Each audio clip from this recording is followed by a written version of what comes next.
تفسیر دیکھیے، اعوذ باللہ من الشیطان الرجیم، سیقول السفہاء من الناس ما ولاہم عن قبلتہم التی کانوا علیہا قل للہ المشرق والمغرب یہدی من یشاء الی صراط مستقیم۔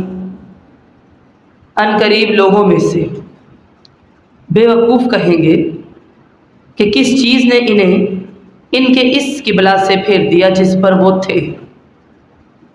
آپ کہہ دیجئے اللہ ہی کے لیے ہے مشرق اور مغرب، وہ جسے چاہتا ہے سیدھے راستے کی ہدایت دیتا ہے۔ اس کا ایک پس منظر ہے۔ برا بن عازب رضی اللہ تعالیٰ عنہ بیان کرتے ہیں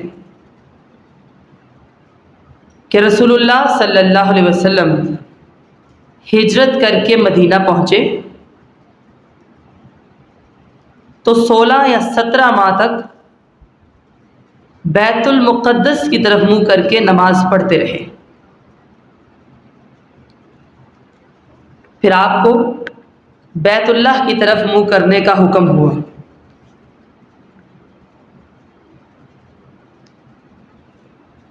ٹھیک ہے جی، یہ بخاری میں آتا ہے۔ اس کی تفصیل کچھ یوں ہے کہ نبی مکرم صلی اللہ علیہ وسلم نے مدینہ میں 16 یا 17 ماہ تک بیت المقدس کی طرف منہ کر کے نماز ادا فرمائی، لیکن آپ اس بات کو پسند فرماتے تھے کہ آپ کا قبلہ بیت اللہ ہو۔ ٹھیک ہے، آپ نے عصر کی نماز پڑھائی اور بیت اللہ کی طرف منہ کر کے آپ نے جو سب سے پہلی نماز ادا فرمائی ہے وہ نماز عصر تھی۔ کچھ لوگوں نے آپ کے ساتھ مل کر یہ نماز ادا کی، پھر ان میں سے ایک شخص ایک مسجد والوں کے پاس سے گزرا، وہ بھی نماز عصر ادا کر رہے تھے اور وہ اس وقت حالت رکوع میں تھے۔ اس نے کہا کہ میں اللہ تعالیٰ کو گواہ بنا کر کہتا ہوں کہ میں نے نبی مکرم صلی اللہ علیہ وسلم کے ساتھ مکہ کی طرف منہ کر کے نماز ادا کی ہے۔ تو ان لوگوں نے حالت نماز ہی میں بیت اللہ کی طرف منہ کر لیا۔ یہ بخاری میں آتا ہے۔ اس پر یہود، منافقین اور مشرکین سبھی نے اعتراضات شروع کر دیے کہ اگر وہ قبلہ درست تھا تو اسے بدلنے کی کیا ضرورت تھی، اور اگر یہ درست ہے تو اتنی دیر بیت المقدس قبلہ کیوں رہا؟ اللہ تعالیٰ نے اس کا جواب دیا کہ یہ لوگ بے وقوفی کی وجہ سے ایسی باتیں کہہ رہے ہیں۔ مشرق یا مغرب کی اپنی کچھ حیثیت نہیں کہ ان کی طرف منہ کرنا باعث ثواب ہو، بلکہ اصل چیز اللہ تعالیٰ کے حکم کی فرما برداری ہے، کیونکہ مشرق و مغرب دونوں کا مالک وہی ہے۔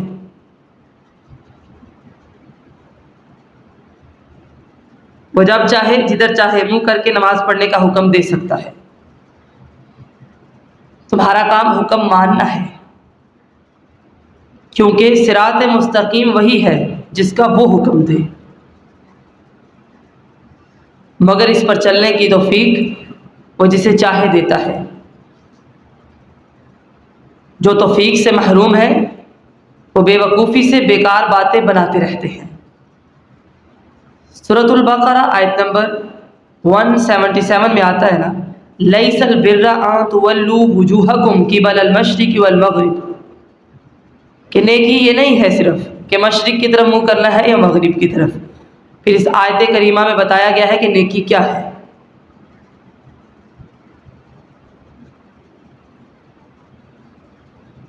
وَكَذَلِكَ جَعَلْنَاكُمْ أُمَّةً وَسَطًا لِتَكُونُوا شُهَدَاءَ عَلَى النَّاسِ وَيَكُونَ الرَّسُولُ عَلَيْكُمْ شَهِيدًا وَمَا جَعَلْنَا الْقِبْلَةَ الَّتِي كُنْتَ عَلَيْهَا إِلَّا لِنَعْلَمَ مَن يَتَّبِعُ الرَّسُولَ ممن ينقلب على عقبيه وإن كانت لكبيرة إلا على الذين هدى الله وما كان الله ليضيع إيمانكم إن الله بالناس لرؤوف رحيم۔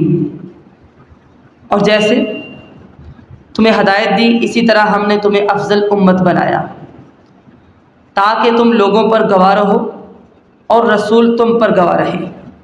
اور اے نبی، جس قبلے بیت المقدس پر آپ پہلے تھے اسے تو ہم نے صرف یہ جاننے کے لیے مقرر کیا تھا کہ کون رسول کی پیروی کرتا ہے اور کون پھر جاتا ہے۔ بے شک یہ قبلے کی تبدیلی بہت بھاری ہے کافروں پر، مگر ان لوگوں پر نہیں جنہیں اللہ نے ہدایت دی، اور اللہ تعالیٰ ایسا نہیں کہ تمہارا ایمان ضائع کر دے۔ بے شک اللہ تعالیٰ لوگوں پر بہت نرمی کرنے والا، بڑا رحم کرنے والا ہے۔ وسط کا معنی درمیان ہے۔ افضل چیز کو بھی وسط کہہ لیتے ہیں کیونکہ درمیانی چیز سب سے بہتر ہوتی ہے۔ یہاں پر مراد سب سے بہتر ہونا ہے، جیسا کہ سورہ آل عمران میں آتا ہے آیت نمبر 110، کنتم خیر امت اخرجت للناس، کہ تم بہترین امت ہو، لوگوں کے لیے نکالے گئے ہو۔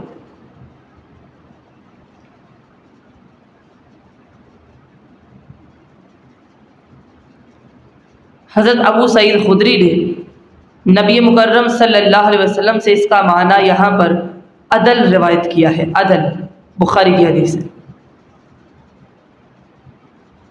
امت مسلمہ امت وسط ہے، افضل امت ہے، انصاف کرنے والی امت ہے۔ عدل کا معنی ثقہ، ساز ہے، اور قابل اعتماد بھی ہے، اعتقاد میں، اخلاق میں اور اعمال میں اعتدال پر قائم ہے۔ یہ امت پہلی امتوں کی طرح افراط و تفریط سے پاک ہے، یعنی زیادتی یا کمی سے پاک ہے۔ نہ یہود جیسی سخت ہے، نہ نصارہ جیسی نرم، معتدل ہے، یعنی درمیانی راہ پہ ہے۔ وَكَذَلِكَ جَعَلْنَاكُمْ أُمَّةً وَسَطًا لِتَكُونُوا شُهَدَاءَ عَلَى النَّاسِ، یعنی جس طرح یہ دو باتیں تمہارے پاس پوری ہیں اور تمہارے مخالفوں کے پاس ناقص، ایک یہ کہ تم تمام انبیاء کو مانتے ہو جبکہ یہود و نصارہ کسی نبی کو مانتے ہیں کسی کو نہیں۔ دوسری بات یہ کہ تمہارا قبلہ کعبہ ہے جو ابراہیم علیہ السلام کے وقت سے مقرر ہے۔ وہ ابراہیم علیہ السلام جو سب کے پیشوا ہیں۔ یہود و نصارہ اور ان کے قبلے بعد کی بات ہے۔ بالکل اسی طرح جیسے قبلہ ابراہیم علیہ السلام والا ہے، تمام انبیاء پر ایمان ہے، اسی طرح ہم نے تمہیں ہر کام میں افضل امت بنا دیا ہے۔ اس لیے اب تمہارا کام ہے تم دوسروں کی رہنمائی کرو، جبکہ دوسرے کافر ان کا یہ کام نہیں کہ وہ تمہاری رہنمائی کریں۔ سمجھ آ گئی؟ ہم نے ان کی رہنمائی کرنی۔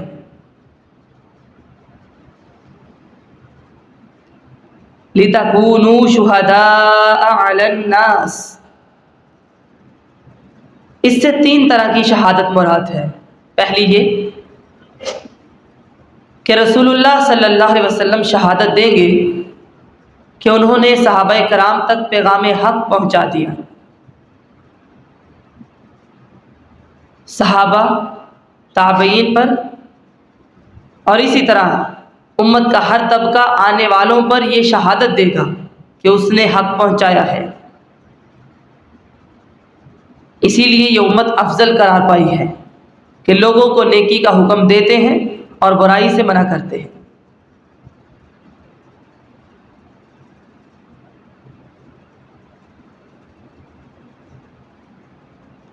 چنانچہ ابن عباس بیان کرتے ہیں کہ نبی مکرم صلی اللہ علیہ وسلم نے خطبہ دیا،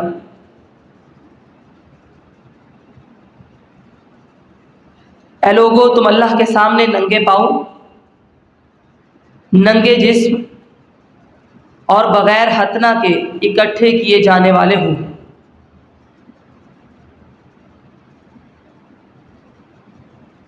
پھر فرمایا، میری امت کے کچھ لوگوں کو بائیں طرف لے جایا جائے گا تو میں کہوں گا پروردگار یہ تو میرے ساتھی ہیں،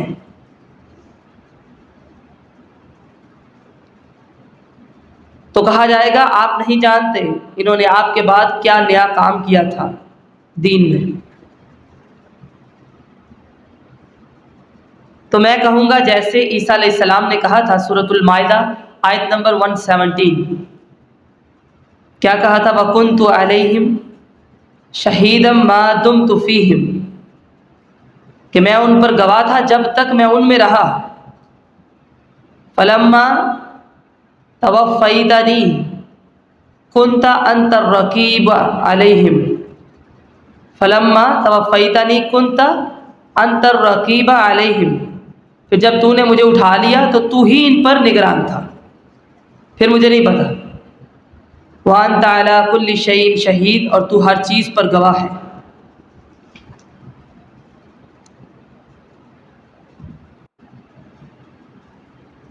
بخاری میں آتا ہے، یہی بات ہے جب آپ صلی اللہ علیہ وسلم نے حجۃ الوداع میں صحابہ کرام سے پوچھا کہ کیا میں نے اللہ کا پیغام آپ لوگوں تک پہنچا دیا؟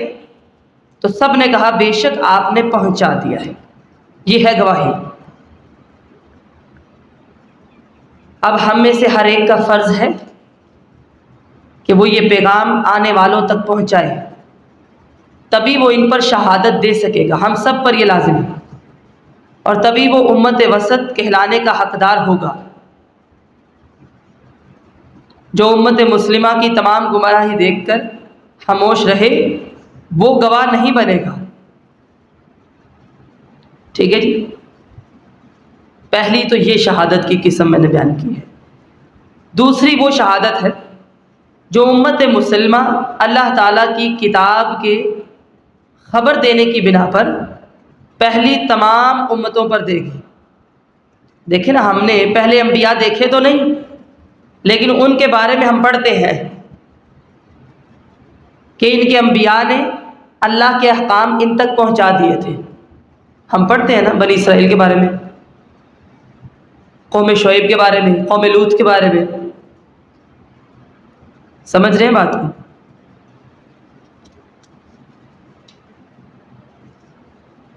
کیونکہ نبی مکرم صلی اللہ علیہ وسلم نے فرمایا نوح علیہ السلام اور ان کی امت آئے گی تو اللہ تعالیٰ فرمائے گا تم نے پیغام پہنچا دیا تھا؟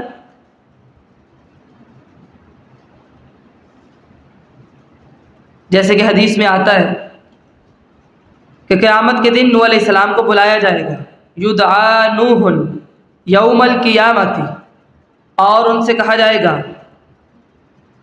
حل بلغت، کیا آپ نے دین پہنچا دیا تھا؟ فیقول نعم، وہ فرمائیں گے جی ہاں۔ پھر آپ کی قوم کو بلایا جائے گا، فیدعا قومہ، جب قوم آئے گی اس سے پوچھا جائے گا کیا تم کو نوح علیہ السلام نے دین پہنچا دیا تھا؟ تو وہ جواب دیں گے کہ نہیں، ہمارے پاس کوئی ڈرانے والا نہیں آیا، جھوٹ بولیں گے۔ تو نوح علیہ السلام سے کہا جائے گا من یشہد لک، آپ کا کون گواہ ہے؟ تو وہ جواب دیں گے محمد و امتہ، محمد صلی اللہ علیہ وسلم اور آپ کی امت میری گواہ ہے۔ سمجھ آ گئی؟ ہم گواہی کیا دیں گے کہ ہم نے تو قرآن مجید میں پڑھا ہے کہ نوح علیہ السلام نے تبلیغ کی تھی۔ پھر آپ نے فرمایا، اس آیت کی طرف اشارہ کیا، وَكَذَلِكَ جَعَلْنَاكُمْ أُمَّةً وَسَطًا، یہ بخاری میں آئی ہے حدیث۔ تیسری شہادت دنیا ہی میں مسلمانوں کی کسی کے حق میں نیک یا بد ہونے کی شہادت ہے۔ جس کی بنا پر نبی مکرم صلی اللہ علیہ وسلم نے ایک جنازے کے لیے جنت اور دوسرے کے لیے جہنم واجب ہونے کا اعلان فرمایا۔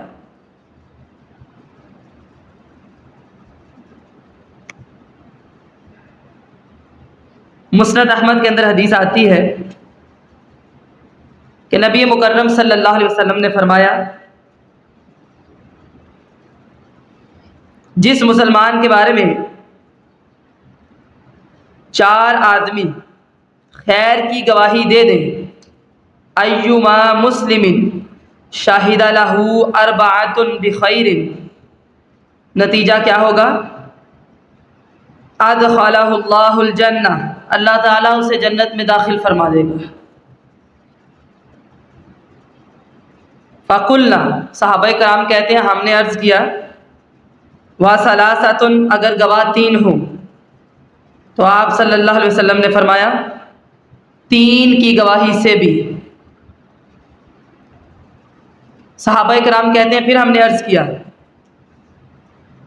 وَاثْنَانِ، اگر گواہ 2 ہوں، آپ نے فرمایا 2 کی گواہی سے بھی اسے اللہ تعالیٰ جنت میں داخل فرما دیتا ہے۔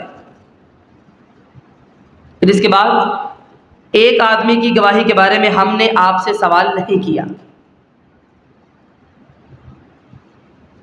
یہ بخاری کے اندر آیا ہے، یہ تیسری شہادت ہے، ٹھیک ہے، یہ ہے امت کا گواہ ہونا۔ سمجھ آ گئی اس بات کی؟ وَمَا كَانَ اللَّهُ لِيُضِيعَ إِيمَانَكُمْ، بہت سے لوگ تھے جنہوں نے بیت المقدس کی طرف منہ کر کے نماز ادا کی، مگر تحویل قبلہ بدلا گیا ہے۔ تحویل قبلہ کے حکم سے پہلے وہ شہید ہو گئے۔ سمجھ رہے ہیں بات کو؟ یعنی وہ نماز پڑھتے تھے بیت المقدس کی طرف منہ کر کے، لیکن شہادت ہو گئی، اب وہ شہید ہو گئے۔ تو صحابہ کرام کہتے تھے ہم نہیں جانتے کہ اب ان کے بارے میں کیا کہیں، ان کی نمازوں کے حوالے سے۔ تو اللہ تعالیٰ نے یہ حکم نازل فرمایا، وَمَا كَانَ اللَّهُ لِيُضِيعَ إِيمَانَكُمْ، اللہ تعالیٰ ایسا نہیں ہے کہ تمہارے ایمان کو ضائع کرے۔ یہ حکم بعد میں آیا ہے، اس لیے ان کی نمازیں تو قبول ہوں گی، ٹھیک ہے۔ نبی مکرم صلی اللہ علیہ وسلم بیت المقدس کی طرف منہ کر کے نماز ادا فرماتے تھے، مگر اللہ کے حکم کے انتظار میں آسمان کی طرف کثرت سے نگاہ اٹھا کر دیکھا کرتے تھے۔ یہی کیفیت تھی کہ اللہ تعالیٰ نے فرمایا، قَدْ نَرَىٰ تَقَلُّبَ وَجْهِكَ فِي السَّمَاءِ فَلَنُوَلِّيَنَّكَ قِبْلَةً تَرْضَاهَا فَوَلِّ وَجْهَكَ شَطْرَ الْمَسْجِدِ الْحَرَامِ وَحَيْثُ مَا كُنتُمْ فَوَلُّوا وُجُوهَكُمْ شَطْرَهُ وَإِنَّ الَّذِينَ أُوتُوا الْكِتَابَ لَيَعْلَمُونَ أَنَّهُ الْحَقُّ مِنْ رَبِّهِمْ وَمَا اللَّهُ بِغَافِلٍ عَمَّا يَعْمَلُونَ، یقیناً ہم تیرے چہرے کا بار بار آسمان کی طرف پھرنا دیکھ رہے ہیں، تو یقیناً ہم تجھے اس قبلے کی طرف ضرور پھیر دیں گے جسے تو پسند کرتا ہے، یعنی بیت اللہ۔ سو اپنا چہرہ کس مسجد کی طرف کریں جی؟ مسجد الحرام کی طرف پھیر لیں، جہاں بھی ہو اپنے چہرے کو اس کی طرف پھیر لو، قبلہ رخ ہو جاؤ۔ بے شک وہ لوگ جنہیں کتاب دی گئی ہے یقیناً جانتے ہیں کہ بے شک ان کے رب کی طرف سے یہ قرآن حق ہے، اور اللہ تعالیٰ اس سے ہرگز غافل نہیں ہے جو وہ کر رہے ہیں۔ یہ قبلہ بدلنے کا اصل حکم آیا ہے اب، ٹھیک ہے، کہ جب نبی مکرم صلی اللہ علیہ وسلم بار بار کثرت سے آسمان کی طرف دیکھتے تو اللہ تعالیٰ نے یہ آیت کریمہ نازل فرما دی،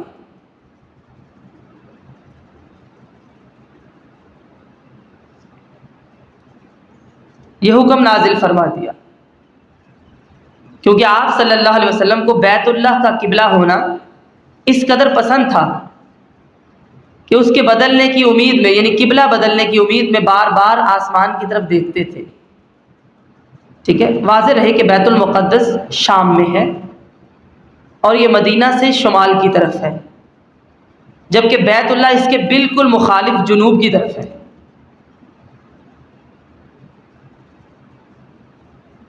ابن عمر فرماتے ہیں کہ لوگ قباء میں صبح کی نماز پڑھ رہے تھے کہ ان کے پاس ایک صاحب آئے. انہوں نے کہا آج رات نبی مکرم صلی اللہ علیہ وسلم پر قرآن اترا ہے اور آپ کو کعبہ کی طرف منہ کرنے کا حکم دیا گیا ہے، لہذا تم بھی کعبہ کی طرف منہ کر لو. ان کا رخ شام کی طرف تھا تو انہوں نے گھوم کر کعبہ کی طرف منہ کر لیا.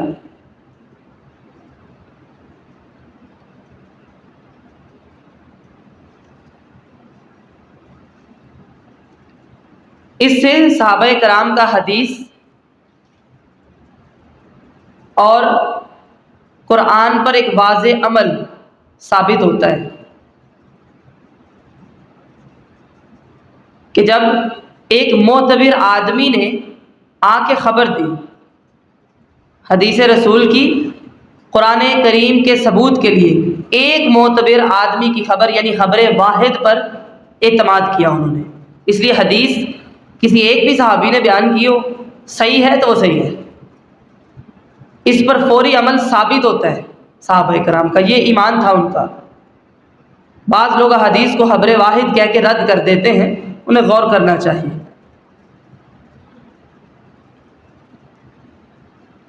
اب دیکھیں سٹارٹ میں آپ نے پڑھا کہ اللہ تعالیٰ نے قبلہ کو بدلا، ہمیں افضل امت بنایا ہے، ہمیں اپنے مقام کو پہچاننا ہے. اور یہاں سے یہ بھی پتہ چلتا ہے کہ اللہ تعالیٰ نے نبی مکرم صلی اللہ علیہ وسلم کو ایک ایک ایکشن کو قرآن مجید میں ذکر کر دیا ہے کہ اگر آپ نے اپنا رخ آسمان کی طرف کیا، چہرہ اٹھا کے دیکھا، تو اللہ تعالیٰ نے اس کا بھی تذکرہ کیا اور وحی کا نزول کر دیا. اور صحابہ کرام ان کے ایمان کی سمجھ آتی ہے کہ انہوں نے فوراً کیسے عمل کیا. وَحَيْثُ مَا كُنْتُمْ فَوَلُّوا وُجُوهَكُمْ شَطْرَهُ، سفر میں نفل نماز، کشتی میں نماز، حالت جنگ میں نماز، یا پھر جسے قبلہ معلوم ہی نہ ہو سکے وہ اس سے مستثنیٰ ہے، یعنی وہ بندہ جدھر منہ کر کے بھی نماز پڑھ سکے پڑھ لے. سمجھ آ رہی ہے؟ سورۃ البقرہ آیت نمبر 115 میں آتا ہے نا، فَأَيْنَمَا تُوَلُّوا فَثَمَّ وَجْهُ اللَّهِ، جہاں بھی منہ کرو گے اللہ کا چہرہ پالو گے. ٹھیک ہے؟ ہاں البتہ سفر میں اگر ممکن ہو تو سواری کا رخ قبلہ کی طرف کر کے نفل نماز شروع کی جائے، اس کے بعد سواری کا رخ جدھر بھی ہو جائے مذائقہ نہیں. کیونکہ ابو داود کی حدیث ہے، حضرت انس رضی اللہ تعالیٰ عنہ روایت کرتے ہیں کہ آپ صلی اللہ علیہ وسلم جب سفر کرتے اور نفل پڑھنے کا ارادہ کرتے تو اپنی اونٹنی کا رخ قبلہ کی طرف کر کے تکبیر کہتے، پھر سواری آپ کا رخ جدھر کو بھی کرتی آپ نماز پڑھتے رہتے. یہ ہے نفل نماز کی بات. فرض نماز ہے، سواری سے اترنا ہے، قبلہ رخ ہو کے نماز پڑھنی. ٹھیک ہے؟ ٹھیک ہے. تحویل قبلہ کہ قبلہ کا بدلنا. اچھا جی، پھر اس سے آگے چلتے ہیں. وَإِنَّ الَّذِينَ أُوتُوا الْكِتَابَ لَيَعْلَمُونَ أَنَّهُ الْحَقُّ مِنْ رَبِّهِمْ، کہ بے شک وہ لوگ جنہیں کتاب دی گئی ہے یقیناً جانتے ہیں کہ یہ کتاب ان کے رب کی طرف سے حق ہے. یعنی یہود کو اپنی کتابوں کی پیشین گوئی کی بنا پر خوب علم ہے کہ آخری نبی کا قبلہ کعبہ ہوگا، مگر کفر، عناد اور حسد کی بنا پر وہ چھپا رہے ہیں. بس وجہ یہ ہے، اس لیے چھپاتے ہیں اور مانتے نہیں.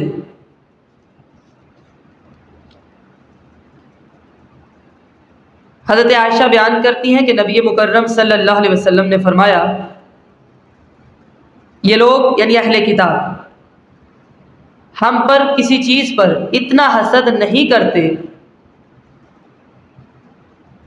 جتنا جمعہ کے دن پر کرتے ہیں. کہ اللہ تعالیٰ نے ہمیں اس کی ہدایت دی. انہم لا یحسدون علی شیء کما یحسدون علی یوم الجمعہ، اور وہ اسی دن سے اس سے گمراہ ہو گئے. جمعہ کے دن پر ہم سے حسد کرتے ہیں کہ اللہ نے ہمیں اس کی ہدایت دی اور وہ اس سے گمراہ ہو گئے، اور اس قبلہ پر حسد کرتے ہیں جس کی اللہ نے ہمیں ہدایت دی. وَعَلَى الْقِبْلَةِ الَّتِي هَدَانَ اللَّهُ لَهَا وَضَلُّوا عَنْهَا، کہ ہمیں اللہ نے قبلہ کی ہدایت دی اور وہ اس سے گمراہ ہو گئے. وَعَلَى قَوْلِنَا خَلْفَ الْإِمَامِ آمین، اور امام کے پیچھے ہمارے آمین کہنے پر حسد کرتے ہیں. مسند احمد کی روایت ہے.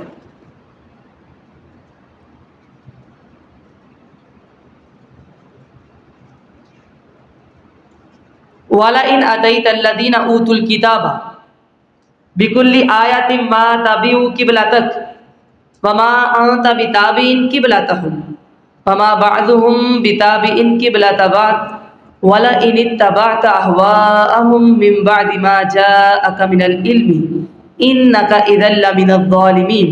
اور یقیناً اگر تو ان لوگوں کے پاس جنہیں کتاب دی گئی ہے ہر نشانی بھی لے آئے، وہ تیرے قبلے کی پیروی نہیں کریں گے، اور نہ تو کسی صورت ان کے قبلے کی پیروی کرنے والا ہے، بلکہ نہ ان کا بعض کسی صورت بعض کے قبلے کی پیروی کرنے والا ہے. یقیناً اگر تو نے ان کی خواہشات کی پیروی کی اس علم کے بعد جو تیرے پاس آ گیا ہے، بے شک تو اس وقت ضرور ظالموں میں سے ہوگا.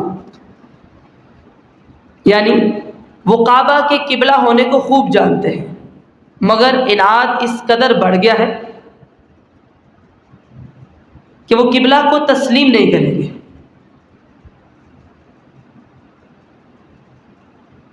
نہ وہ آپ کے قبلہ کو تسلیم کریں گے، نہ آپ نے ان کے قبلہ کو تسلیم کرنا ہے. یعنی قبلہ نہیں بنا لینا بیت المقدس کو، بلکہ باہمی اناد اتنا ہے یہود و نصارہ کا کہ وہ ایک دوسرے کے قبلہ کو پسند بھی نہیں کرتے. یہود بیت المقدس کی طرف رخ کرتے ہیں لیکن ایک اور جانب کرتے ہیں، اور نصارہ بیت المقدس کی مشرقی جانب رخ کرتے ہیں. ان کی اپنی بھی ایک جنگ ہی رہتی ہے. احوا ان کی واحد ہون ہے، جس کا معنی ہے خواہش نفس.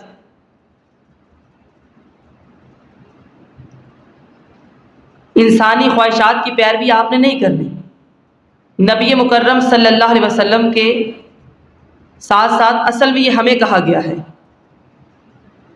چاہے یہود و نصارہ کی پیروی ہے، ہندوؤں اور سکھوں کی ہے، یا مسلمان خود سے ایجاد کر لیں، خواہشات دین نہیں ہوتا. اس لیے علماء اسلام اہل بدعت کو بھی اہل ہوا کہتے ہیں.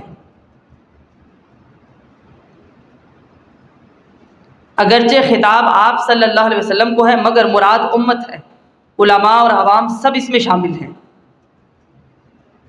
کیونکہ اگر رسول اللہ صلی اللہ علیہ وسلم ایسا کریں تو آپ سے کہا جائے گا بے شک آپ نے ظلم کیا، تو امتی تو ایسا کرنے سے بالاولی ظالموں میں ہی شمار ہوں گے.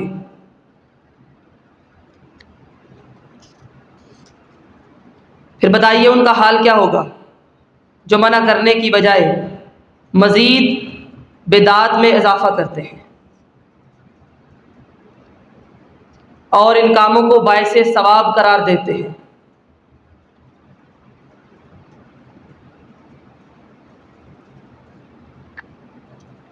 یہاں پر محاسبہ کرنے کی ضرورت ہے. خود سے دین میں کچھ بھی ایجاد نہیں کرنا اپنی مرضی سے. دین وہی ہے قال اللہ و قال رسول اللہ صلی اللہ علیہ وسلم، یہ ہے. الذین آتیناہم الکتاب یعرفونہ کما یعرفون ابناءہم وان فریقا منہم لیکتمون الحق وہم یعلمون. وہ لوگ جنہیں ہم نے کتاب دی اسے پہچانتے ہیں، بے شک ان میں سے کچھ لوگ یقیناً حق کو چھپاتے ہیں، حالانکہ وہ بھی جانتے ہیں کہ حق کیا ہے. در حقیقت حق کسے کہتے ہیں انہیں پتہ ہے. الحق من ربک فلا تکونن من الممترین. حق تو وہ ہے جو آپ کے رب کی طرف سے اترتا ہے، بے شک تو ہرگز شک کرنے والوں میں سے نہ ہو جانا، ان میں شامل نہ ہونا. اوپر کی آیت میں بیان ہو چکا ہے کہ اہل کتاب کعبہ کے قبلہ برحق ہونے کو خوب جانتے تھے، ان کو پتہ تھا، مگر ضد اور ہٹ درمی کی وجہ سے انکار کرتے تھے. اب اس آیت میں بتایا جا رہا ہے کہ قبلہ کی طرف اہل کتاب کو آپ صلی اللہ علیہ وسلم کے نبی ہونے کا بھی پتہ ہے، لیکن چھپا رہے ہیں. یہ ان کا عناد ہے، کفر ہے کہ آپ صلی اللہ علیہ وسلم کے مقام و مرتبے کو جاننے کے باوجود مخالفت کا ذکر کرتے ہوئے بیان فرما رہا ہے کہ آپ جس دین اور شریعت کو لے کر آئے ہیں، اگر اس کے صحیح ہونے کے تمام دلائل کا بھی ذکر فرما دے، پھر بھی یہ اپنی خواہشات کو ترک کر کے آپ کا اتباع نہیں کریں گے. یہ اللہ تعالیٰ فرما رہا ہے. سورہ یونس آیت نمبر 96 اور 97 میں آتا ہے ان الذین حقت علیہم کلمۃ ربک لا یؤمنون ولو جاءتهم کل آیہ حتی یروا العذاب العلیم. جن لوگوں کے بارے میں اللہ کا حکم عذاب صادر ہو چکا ہے وہ ایمان نہیں لائیں گے جب تک کہ عذاب علیم نہ دیکھ لیں، خواہ ان کے پاس ہر طرح کی نشانی آ جائے. اس لیے بتایا جا رہا ہے کہ یہ آپ کو پہچانتے ہیں، پتہ ہے ان کو، لیکن یہ حق چھپاتے ہیں. آپ معجزات لے بھی آئیں تب بھی یہ نہیں مانیں گے، پھر بھی ایمان نہیں لائیں گے. مسند احمد میں آتا ہے کہ رسول اللہ صلی اللہ علیہ وسلم نے ایک شخص سے کہا جس کے ساتھ اس کا چھوٹا بچہ بھی تھا، ہذا ابنک، کیا یہ تیرا بیٹا ہے؟ قال نعم، اس نے کہا جی ہاں. اشہد بہ، میں اس کی گواہی دیتا ہوں. آپ صلی اللہ علیہ وسلم نے فرمایا کہ یہ تمہارے اور تم اس کے گناہ کے ذمہ دار نہیں ہوگے. کہ جیسے یہ اپنے بیٹوں کو پہچانتے ہیں نا، ویسے ان کو پتہ ہے کہ محمد رسول اللہ صلی اللہ علیہ وسلم اللہ تعالیٰ کے آخری پیغمبر ہیں، لیکن یہ حق کو چھپاتے ہیں. الحق، اس میں الف لام عہد کا ہے، اس لیے اس کا ترجمہ میں نے کیا لکھوایا ہے، یہ حق. یہ حق جسے یہود و نصارہ چھپا رہے ہیں یہ آپ کے رب کی طرف سے ہے، اس میں کوئی شک نہیں ہے. الممترین، یعنی آپ شک کرنے والوں میں سے نہ ہو جائیں. امتراء، یعنی باب افتعال سے اسم فاعل کی جمع ہے، مصدر مریۃ، یعنی شک. اب چونکہ یہ مضمون آج آپ نے پڑھا ہے، تھوڑا سا نیا ہے، اس کو میں دوبارہ دہرانا چاہوں گی تاکہ آپ کو سمجھ آ جائے. ہر امت کا ایک قبلہ ہوتا ہے، ٹھیک ہے. نبی مکرم صلی اللہ علیہ وسلم مدینہ میں آئے، بیت المقدس کی طرف منہ کر کے نماز پڑھی کیونکہ یہود و نصارہ کا وہ قبلہ تھا اس وقت، ٹھیک ہے. لیکن دل یہ کرتا تھا کہ ہمارا قبلہ چینج ہو جائے تاکہ پتہ چلے ہم ان سے مختلف ہیں، ٹھیک ہے. یہ ایک سمری بنا کے لکھ لیجیے گا. بار بار دیکھا آسمان کی طرف، اللہ تعالیٰ نے وحی کا نزول کر دیا اور قبلہ کو بدل دیا. جب قبلہ بدلا گیا تو اس وقت یہود و نصارہ نے مخالفت کی کہ اگر آپ نے کعبہ کو ہی قبلہ رکھنا تھا تو پہلے ہی رکھ لیتے، پہلے بیت المقدس کیوں کیا، آپ اس کو بدل کیوں رہے ہیں. اب اللہ تعالیٰ نے اس کی حکمت بیان کی، تحویل قبلہ کی کہ اب اللہ رب العزت، تم پہلے خاص امت تھے بنی اسرائیل، تم سے یہ عہدہ لے کر مسلمانوں کو دے رہا ہے، جس میں آپ نے یہ آیت پڑھی وَكَذَلِكَ جَعَلْنَاكُمْ أُمَّةً وَسَطًا لِتَكُونُوا شُهَدَاءَ عَلَى النَّاسِ. بتایا گیا کہ اس امت کو اب فضیلت ملنی ہے. پھر دوسری بات یہ ہے کہ اللہ تعالیٰ جو چاہے کرے، ایسے ہی ہے جو ایمان والے ہوتے ہیں نا، وہ جب اللہ تعالیٰ کے احکامات سنتے ہیں، کوئی بھی حکم آ جائے ان کا ایمان بڑھ جاتا ہے۔ سورہ التوبہ آیت نمبر 124 اور 125 میں آتا ہے، آیات کے نمبر لکھ لیجئے گا سورت میں، کہ جب کوئی بھی سورت نازل ہوتی، وَإِذَا مَا أُنزِلَتْ سُورَةٌ فَمِنْهُمْ مَن يَقُولُ أَيُّكُمْ زَادَتْهُ هَٰذِهِ إِيمَانًا، یا آپ نے الگ سے ایک ٹاپک بنانا ہے، تحویل قبلہ کی حکمت۔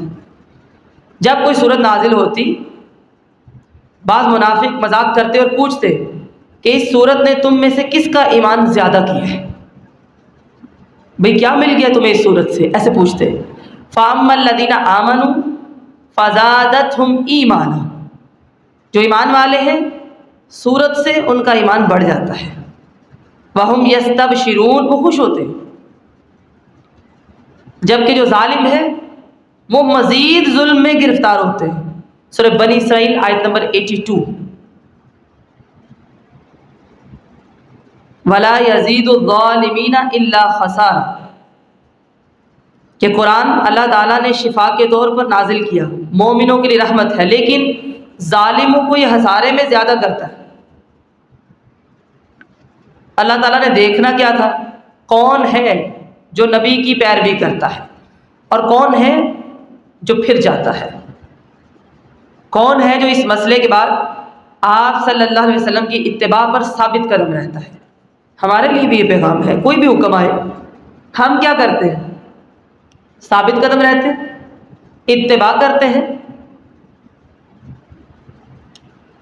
یا پھر جاتے ہیں۔ احکام کا بدلنا ہمارا ایک ٹیسٹ ہوتا ہے۔ سمجھ آ گئی تحویل قبلہ کی؟ جی۔